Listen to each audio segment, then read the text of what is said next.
todos, espero que estejam bem. Professor Celso, novamente aí com vocês. Bem-vindos aí a mais um Quarto de Sabedoria.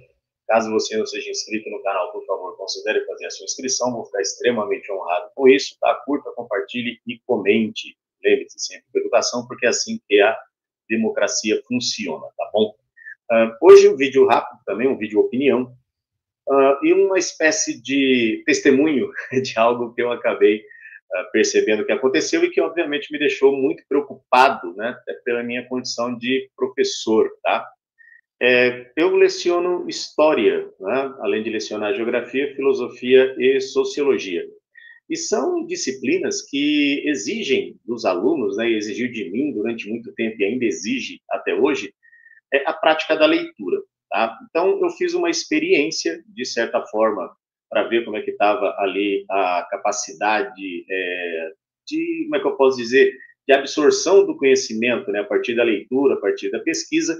Então, eu, antes de aplicar uma avaliação aos meus alunos, eu coloquei uma revisão na lousa, como eu sempre faço, né, coloquei ali os tópicos que seriam da prova, né, eu até brinco com os alunos, que eu praticamente coloco a resposta da prova na lousa, né, o aluno só tem o trabalho de lembrar daquilo e passar para o papel depois. Porém, né, qual foi a minha experiência? Né? Eu fiz assim, eu coloquei o resumo na lousa, né, fiz lá a revisão, nem expliquei muito, mas eu disse a seguinte informação para os alunos: os senhores vão se utilizar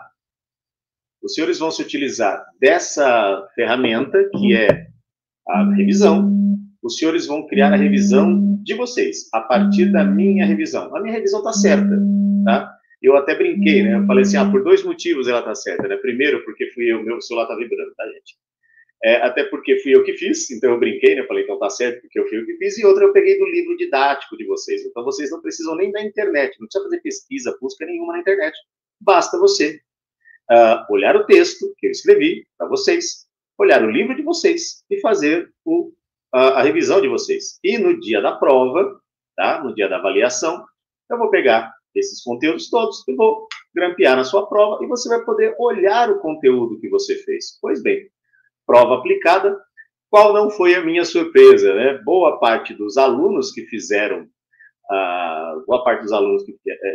fizeram a prova, esses alunos, infelizmente, eles não obtiveram o resultado que eu imaginava, né? E então eu fui conferir por quê. Percebi que os alunos utilizavam o texto que eu passei para eles, para fazer a revisão deles, e eles não conseguiam entender nem a minha revisão, nem o que eles escreveram também, tá? Tanto é que no dia da avaliação, muitos alunos vinham até a mesa do professor, né, onde eu estava ali, e para tirar dúvida: professor, eu não entendi essa questão, professor, eu não entendi esse tema, como eu falo acerca disso? Eu tinha que abrir a prova dele, mostrar o resumo que eu fiz, falei, lê a partir daqui, lê o seu que você consegue, porque nem isso eles estavam encontrando. Daí me vem uma preocupação tremenda, e é sempre voltada à prática educacional. Por que infelizmente, nós, enquanto pais, né, não estamos mais cobrando os nossos filhos com relação ao desempenho na escola e a partir da prática da leitura, tá? Não são todos os pais que fazem isso, também não são todos os alunos que acabam fazendo isso. Porém, é uma parcela pequena, porém é uma parcela barulhenta, uma parcela que acaba atrapalhando a ele mesmo e, consequentemente, atrapalhando aos colegas. Por lei federal, não tem mais celular em sala de aula, o que é muito bom, porque pelo menos agora o aluno ele vai ficar prestando atenção somente no que está acontecendo em aula, porque, infelizmente, o celular, né, enquanto tecnologia da informação e da comunicação, ele não estava sendo muito bem usado para os fins do qual a escola queria, que seria fazer pesquisas, né, se utilizar para jogos educativos e tudo mais. Não, os alunos passavam mais tempo em redes sociais, né, com vídeos curtos de 30 segundos a 1 minuto, e ficava passando. Nada contra. Afinal de contas, eu também, né, eu faço vídeos curtos, tanto para o YouTube quanto para a plataforma ali, o Instagram, tá? E são vídeos relacionados a dicas de livros, dos quais eu leio e indico para os meus alunos e para o pessoal que curte as minhas publicações, os meus vídeos, e também no YouTube, quando de repente, né, eu estou passando aí alguma dica de livro. Porém, os nossos alunos, os nossos filhos, tá, eles estão abandonando a leitura. Eles estão muito preocupados com informações muito rápidas e acabam não retendo parte dessas informações. E isso eu percebi justamente naquela hora. Então, a minha preocupação e a minha tristeza, tá, acumulada com essa preocupação, é que nós estamos formando crianças que não estão, de certa forma, sendo amparadas, principalmente pelo núcleo social do qual eles saem, que é a família. Tá? Como eu disse, não são todas as famílias, porém, a gente percebe que alguns pais, alguns responsáveis, eles não estão muito antenados com a vida do aluno. E eu entendo do filho, eu entendo perfeitamente isso, até porque pais trabalham para poder pagar a escola do filho, pais trabalham para sustentar, né, as demandas da criança, seja materiais ou não. Né, todas essas demandas precisam, obviamente, dos pais, né, do pai, da mãe ou do responsável. Porém, o que está pegando? Boa parte desses alunos simplesmente está deixando de lado esse apoio, tá? Pensando exclusivamente em que, bom, se eu estiver na minha casa e o meu celular for muito bom, porque meu pai me deu de presente, o resto está tudo bem, então eu não tenho que me preocupar com a escola, tá? E onde que está o perigo nisso? Muitos jovens não aceitam quando a gente fala isso ou não levam a sério quando nós, professores, falamos isso. Mas fora da nossa casa, a sociedade ela se torna extremamente competitiva e, em alguns pontos, extremamente cruel, principalmente para pessoas que não têm, digamos assim, capacidades cognitivas capazes de auxiliar a pessoa na busca por uma oportunidade de trabalho ou um estudo melhor, uma universidade, né, que seja, porque a criançada sai do terceiro ano do ensino médio, e aí entra um dos maiores dilemas da vida do adolescente, né?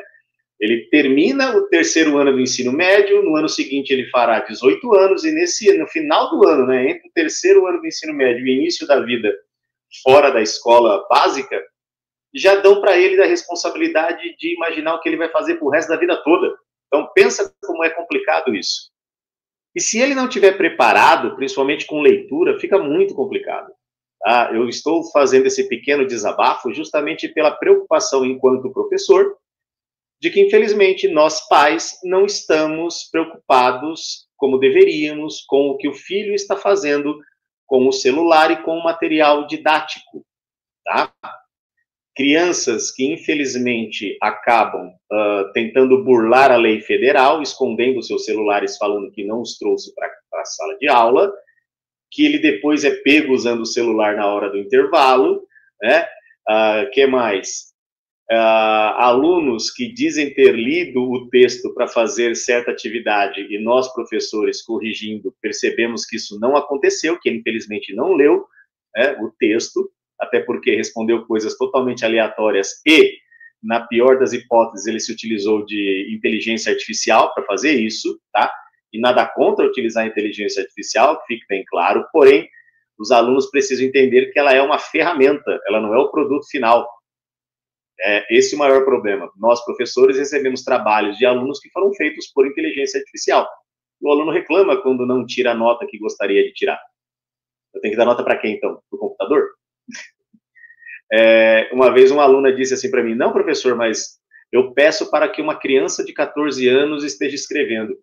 Então eu perguntei para essa aluna, responde uma coisa para mim, querida aluna. O ChatGPT já teve 14 anos? Ele sabe o linguajar de uma criança de 14 anos que mora na periferia? Ele entende as necessidades de uma criança de 14 anos que mora na periferia?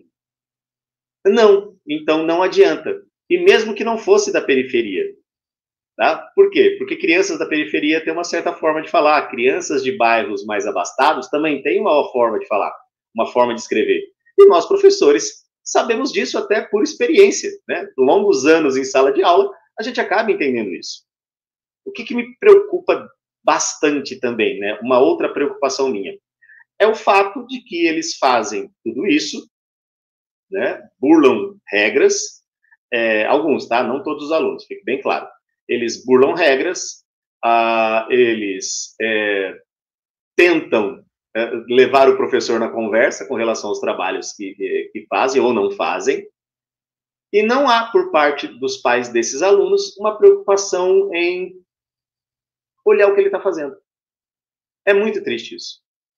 Nós estamos criando uma geração de pessoas extremamente dependentes dos pais, até mesmo após a maioridade, eles continuaram dependentes dos pais. E tudo bem, sabe? Mas até quando essa dependência vai continuar? Será realmente pai, né? Caso seja você que esteja aí assistindo a esse meu vídeo ou escutando, até porque eu não coloco, sou somente eu na tela, então você pode simplesmente ouvir. Será mesmo pai, mãe, responsável que você quer ter um adolescente de 40 anos morando na sua casa? Alguém que poderia estar contribuindo para com a família, estar contribuindo para a sociedade, contribuindo para a família, contribuindo para uma vida melhor, tanto para ele quanto para os seus. Você realmente quer, o senhor e a senhora realmente querem que esse garoto chegue aos 40 anos ainda morando na casa de vocês? Usando a internet de vocês, a geladeira de vocês, a energia elétrica de vocês, a água de vocês? Eu acho um pouco complicado vocês quererem isso. Tudo bem, amor de pai e mãe a gente não julga, né? Eu sou pai, sou avô, sei do que eu estou falando, tá? Mas fica um pouco difícil. Se perguntar para um jovem, é claro que ele vai ficar, né? Afinal de contas, alguns jovens preferem viver eternamente dependendo de alguém, né? Nesse caso são os pais. Mas até quando isso vai acontecer? Até quando a nossa geração, essa geração agora, né, que eu estou lecionando, né, essa geração para a qual eu estou lecionando, até quando eles vão continuar acreditando que basta não fazer nada que eles conseguem tudo? De quem é a culpa? Né? Quem são os responsáveis por essa, digamos assim, esse tropeço que os filhos dão no decorrer da vida escolar, a ponto de que pais defendam o filho quando o filho faz algo que não deveria fazer? Fica um pouco difícil isso. Então, e quando eu apliquei a prova e vi o resultado, eu falei, as crianças não leem.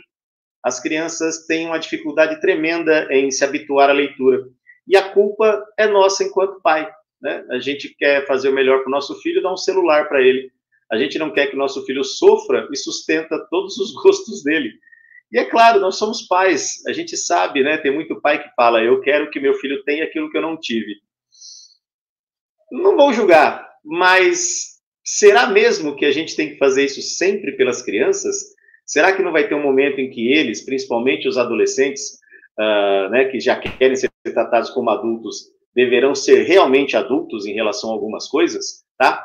Faça essa pergunta para você mesmo, pai e mãe, né? Como era no seu tempo, né? Quando você tinha a idade deles? Como é que era para estudar, para ter que conciliar trabalho e estudo, para ter que garantir uma vida boa para vocês e depois garantir essa vida para a sua família? E você, meu coleguinha, meu aluno, meu queridinho, meu pequeno gafanhoto, será realmente que você não quer uma vida que te promova um bem-estar tanto mental, físico, material, um pouco melhor do que simplesmente ficar dependendo dos seus pais? Tá? Hábito de leitura, sabe? Não precisa ler todos os livros que eu li. Eu falo isso para vocês em sala de aula. Basta que você se interesse por algum tipo de leitura, melhora o seu vocabulário, melhora a forma como você se expressa, tá? Eu não sou o poço da sabedoria na expressão, na expressão vocal. Eu não sei falar em público, eu sei falar em sala de aula, é bem diferente, tá? Conversando com os meus colegas, meu linguajar é outro. Conversando em sala de aula, o meu linguajar tem que ser outro também. Ainda que eu tente falar a língua dos alunos, fica um pouco complicado, às vezes, para que um adulto professor acabe falando certas coisas. Então, eu peço para vocês, gentilmente, que busquem a leitura como um hábito interessante para que vocês possam fazer provas melhores, para que vocês possam entender os textos de forma mais adequada, tá? Interpretação de texto é fundamental em história, em filosofia, em sociologia, inclusive em geografia, tá? Porque na geografia nós temos a famosa geopolítica. E entender certas questões faz parte do nosso trabalho, tá? Eu só um rápido desabafo, uma troca de ideias para manter o canal ativo. Por favor, diga aí para mim, pai e mãe, né? Como é que era a sua vida, o que você fazia e o que você pretende fazer agora para ajudar seus filhos. E você, meu querido aluno, se esforça bastante, se esforça mais. O professor está aqui para ajudar, lembra disso, tá? A minha função é te ajudar, não te atrapalhar, tá bom? Deixo aqui meu forte abraço.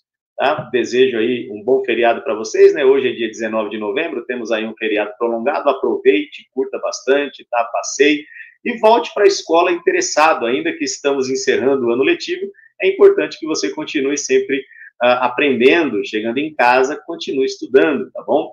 Forte abraço para todos, a gente se vê numa próxima aí, tá bom? Tudo de bom para vocês.